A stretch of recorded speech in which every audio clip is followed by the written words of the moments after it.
All right, I want to welcome everybody. We're going to talk about a topic. It's the new central bank digital currency, or CBDCs. I'll probably refer to them as digital currencies just because it's easier to say as we go forth. I'm going to be primarily reading from the excerpt of J.B. Hickson's book, Spirit of the Antichrist, Volume 2. So I want to give him credit where credit's due. He did a ton of legwork, a ton of research. And for those that haven't got the book, I wanted to share this portion of it as we see the Great Reset unfolding more and more. A digital currency has been something that the elites have been drooling over for a long time because the more that we have implemented the technology already, we've seen how easy it is for them to control the masses. Think back to Justin Trudeau when he had a political group stand against him in protest, being the truckers. Everything digital, he just wanted to hit the off switch on, seize their accounts, close their money, shut them down by not allowing anyone to give them resources. So I'll probably read a lot through this. It's only 5 or 6 pages, and I may skim over certain portions, but we'll get started. We need to understand that the United States, along with the World Economic Forum, are hand in hand in this great reset or build back better idea. And a big part of that global plan is this digital currency that is coming. We already have a trial run of it in the US. Other countries are already using it. It is coming. It's not an if, but a when. Back in March 9th of 2022, the President of the United States issued an executive order requiring several federal agencies to issue reports on the viability of rolling out a digital currency in the U.S. The following reports, among others, were to be submitted to the President within 6 months of that order. Upon review of the reports that were presented in early September, several agencies suggested the need to completely re engineer all of our financial and payment systems.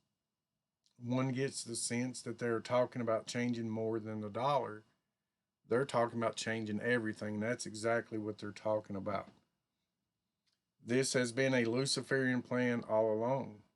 As we've seen in the past 2 years, this is side comments. Everything has came together and gave more control than the governments have ever seen. Has stricken rights, has given them this ability to control on a whole new level. They want to use this digital currency or digital technology. The next stage in this we see forming is a technocracy, really. But prior to this executive order, in anticipation of a shift toward a digital currency, Biden had nominated Saul or Sali Omavaro to be the controller of the currency, which would be a powerful role in the United States Treasury Department, and make her responsible for the regulation of America's largest banks. She eventually did withdraw her nomination on December 7th of 2021 during her state confirmation hearing, but her nomination telegraphed something, a trajectory of the current administration in regard to the digital currency. Who is this lady? She is an unabashed Marxist whose academic resume reads like the who's who of Luciferian socialists. Plucked from obscurity in the West Kazakhstan region of the Soviet Republic, she attended Moscow University in 1989 and she won the Vladimir Lenin Academic Scholarship. Her thesis from the State University is titled Karl Marx, Economic Analysis and the Theory of Revolution in the Capital. She went on to receive a PhD in the political science from the University of Wisconsin-Madison and a Juris Doctor from Northwestern University and Pritzker School of Law, two institutions widely recognized for their socialist leanings. In 2019, she tweeted, "Until I came to the U.S., I could not imagine things like gender pay gap still existed in today's world. Say what you will about the old USSR, but there were no gender pay gaps there. No, ultimately there was poverty." She leaves that out. In an October 20th, 2020 paper entitled The People's Ledger: How to Democratize Money and Finance the Economy, she suggested that the Federal Reserve should have the power to withdraw funds from an individual's account. She wrote, the unnamed crisis that has occurred over the last few years, she goes on to say, underscored the urgency of digitizing sovereign money and ensuring universal access to banking services. It pushed two related ideas: the issuance of a central bank digital currency. You see how it goes hand in hand. One just happened to promote the other. Let's see. And the provision of retail deposit accounts by central banks to the forefront of the public policy debate. To date, however, the debate has not produced a coherent vision of how democratizing money to central bank money would and should transform and democratize the entire financial system. You see, they want this a global revolution into what Klaus Schwab calls the fourth industrial revolution, which largely hinges on technology. This lack of systematic perspective obscures the enormity of the challenge and dilutes our ability to tackle it. This article takes up that challenge. It offers a blueprint for a comprehensive restructuring of the central bank balance sheet as the basis for redesigning the core architect of modern finance. And JB goes on to say, even the highly controlled Wall Street Journal said of Omarova, the U.S. doesn't need a bank regulator who wants to end banking as we know it or who wants to create a central bank digital currency. Catherine Austin Fitts has been warning about the CBDCs for many years. She's an American investment banker and former public official who served as a managing director of Dillon Reed and Company, and during the presidency of George H.W. Bush as the U.S. Assistant Secretary of Housing and Urban Development. Fitts has designed and closed over $25 billion of transactions and investments to date and has led portfolio investment strategy for $300 billion of financial assets and liabilities. So the woman knows money. She is not some fringe no one. She has worked in high office, and she herself, with her experience and expertise, has warned for a long time about the central bank digital currency. So Catherine Austin Fitts, look her up. Maybe on Rumble, you may not find what you need on more restricted forums. I suggest you look for anything more in depth on Rumble, for instance, if you want some more details of what you're looking into. She was interviewed in January 15th of 2020, and what she said is certain things that can't be named is the institution of controls necessary to convert the planet from democratic process to a technocracy. And we see that more and more if we're paying attention. So what we're watching is a change in control and engineering of new control systems so that this is more of a coup d'etat rather than what they say it is. I would describe this as a slavery system.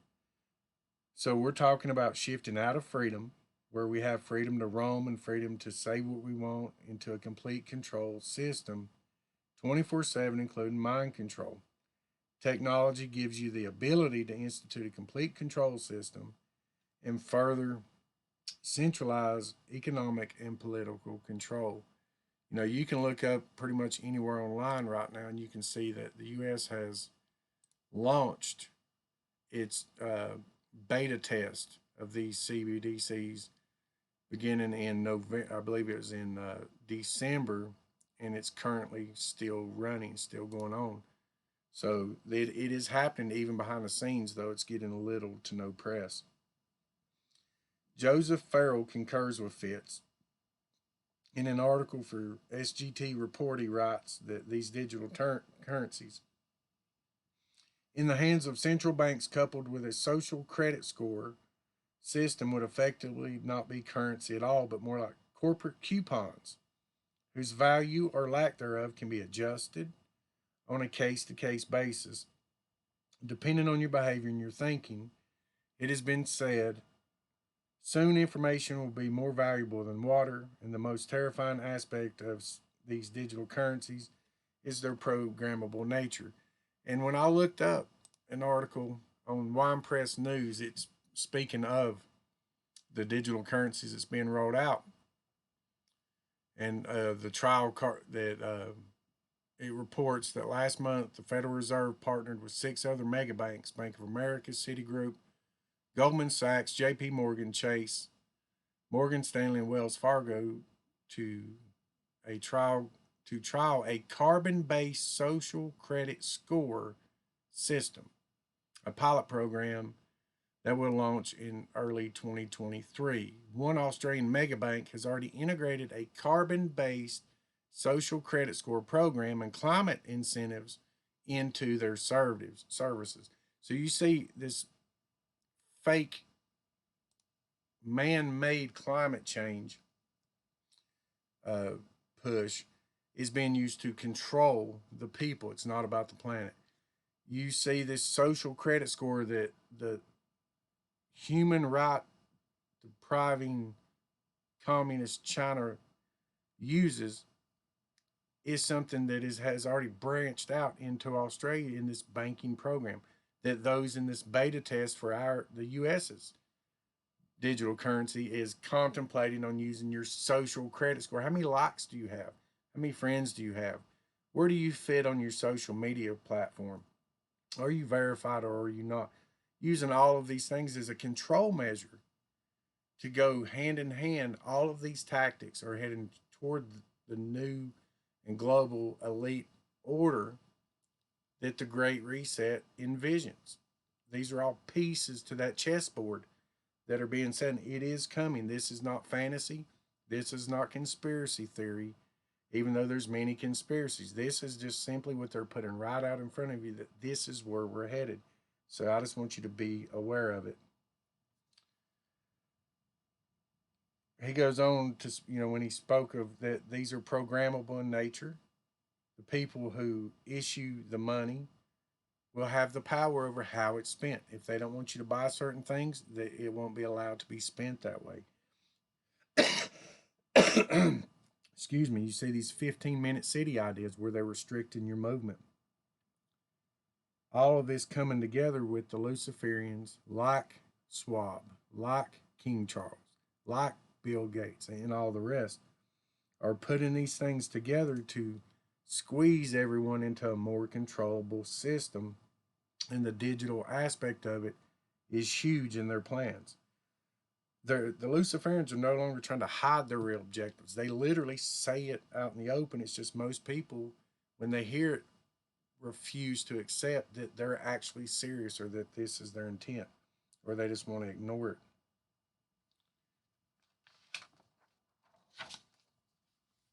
The key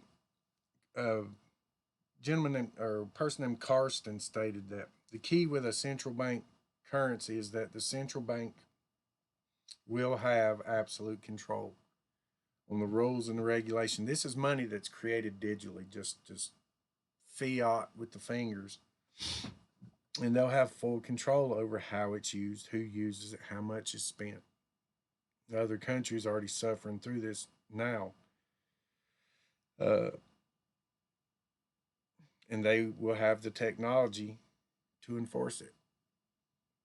Amazon already offers a technology that's called Amazon One, the fast, convenient, contactless identity service that uses your palm, just hover to identify and pay. The company's website states, "We've created Amazon One to put the power in your hands and help you move seamlessly through your day." But whose hands really have the power?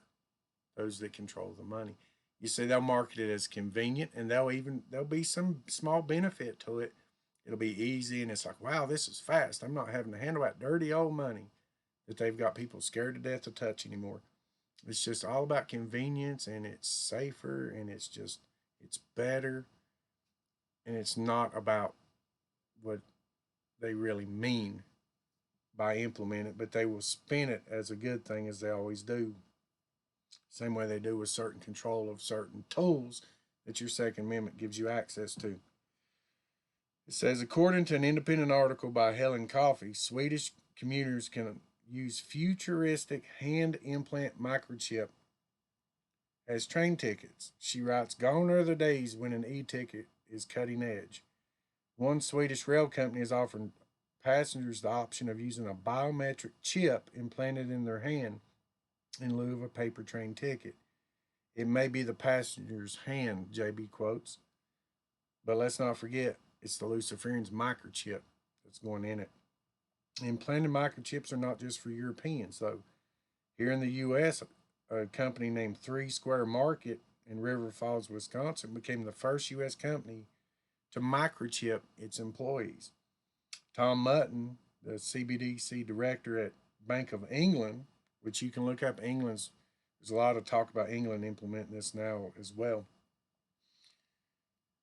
and admits that these digital currencies and other digital transaction technology could be used to control an individual's choices and behaviors.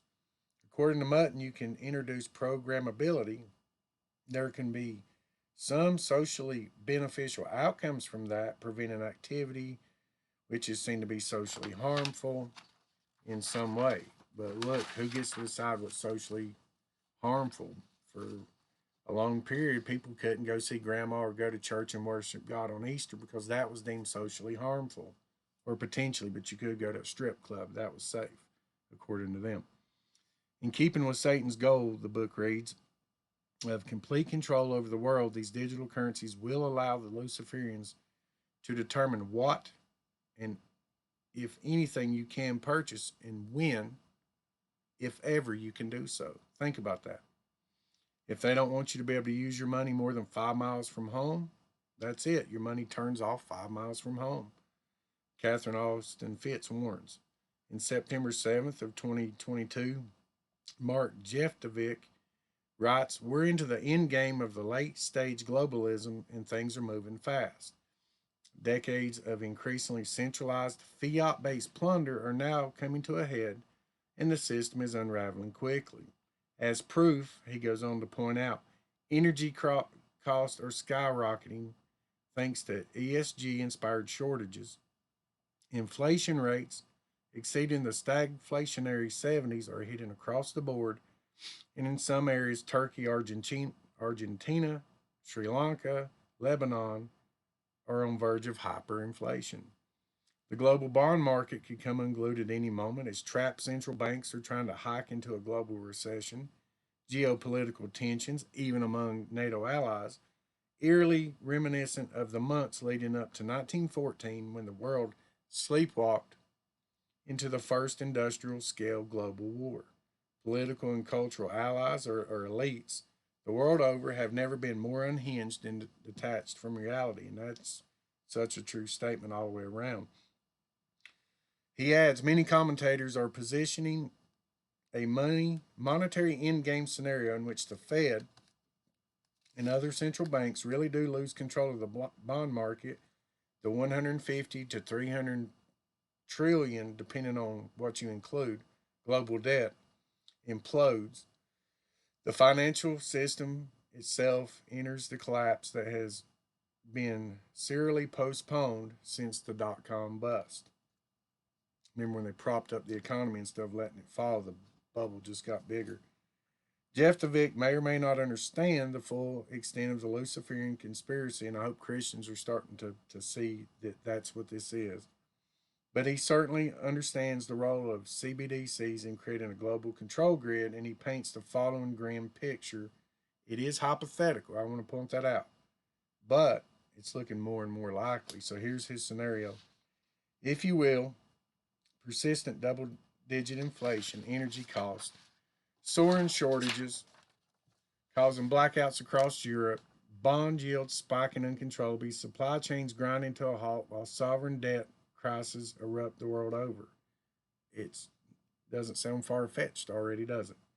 Then one Friday after the market closes, heading into a long weekend, an emergency broadcast occurs in which the president, the chairman of the Federal Reserve, the Speaker of the House appear on national TV to announce that pursuant to the statutory bail-ins provision of the 2010 Dodd-Frank bill, a banking holiday would take place over the following week.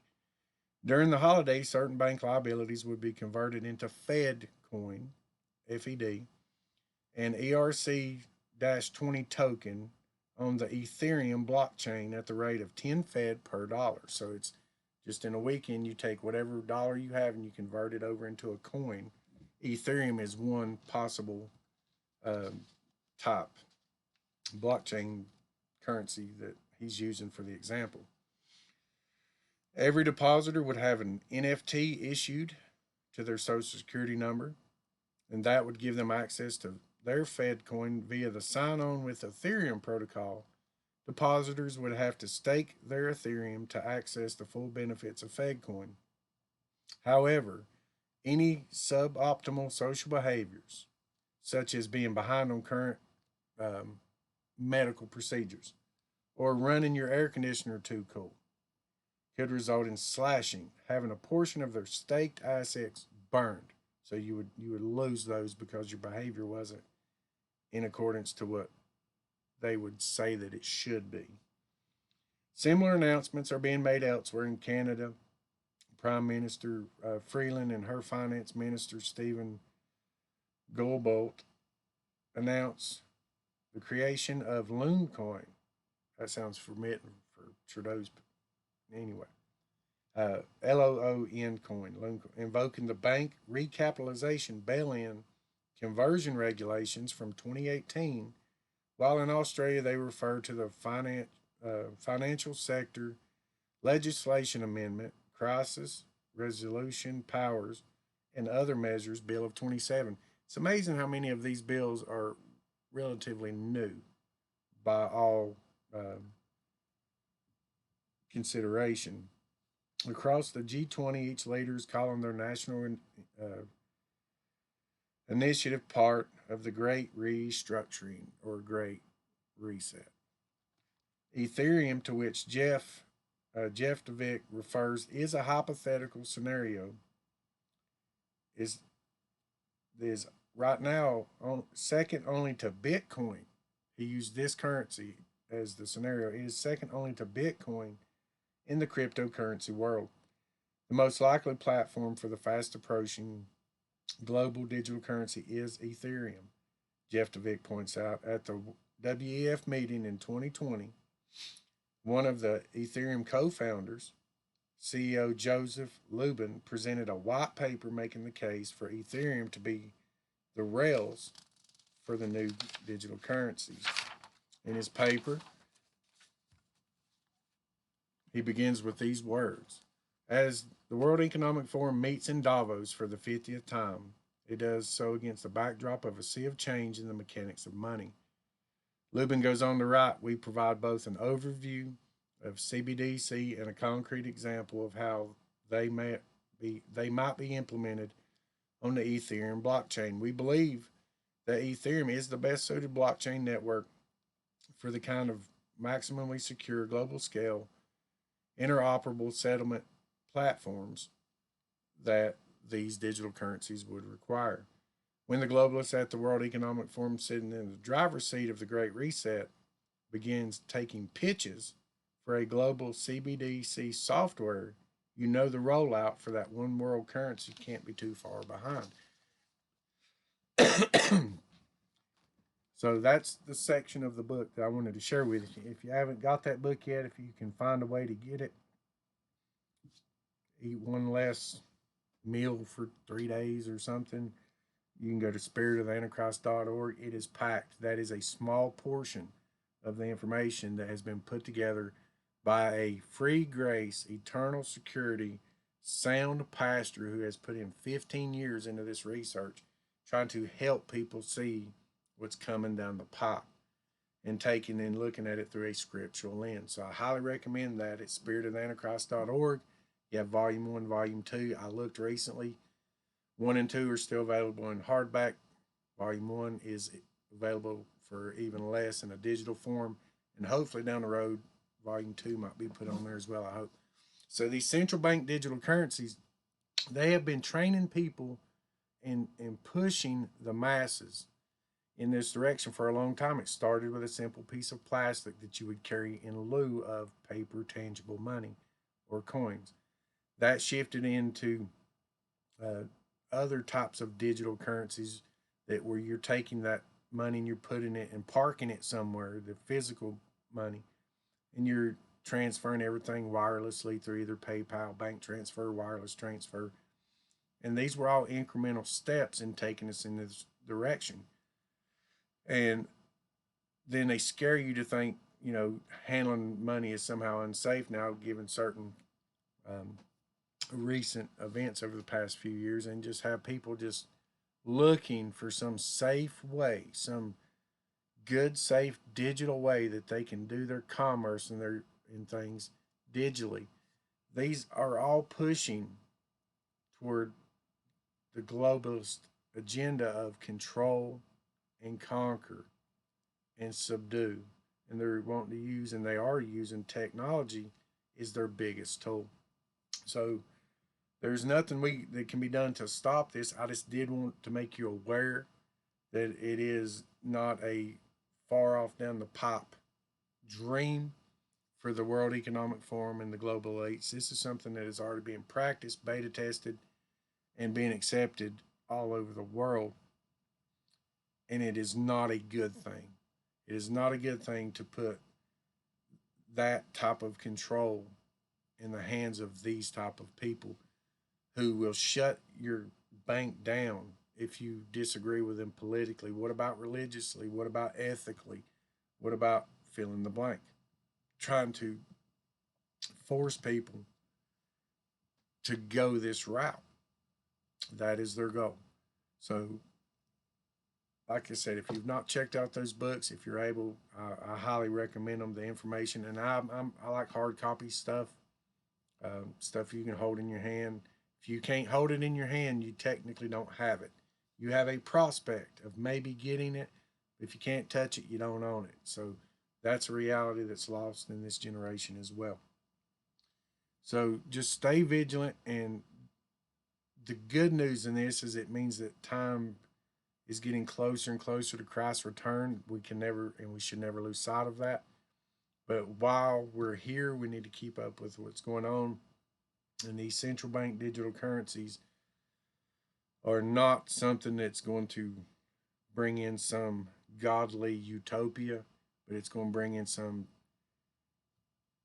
tyrannical dystopia that will be something out of a bad sci-fi movie in portions. We're already seeing that, but just wanted to share that with you, get you kind of informed. Go to Rumble, go to outside of certain more restricted platforms, do your own research. Look, read the articles for yourself. Step back, look at the forest and not just the tree, and try to get a big picture of what's going on.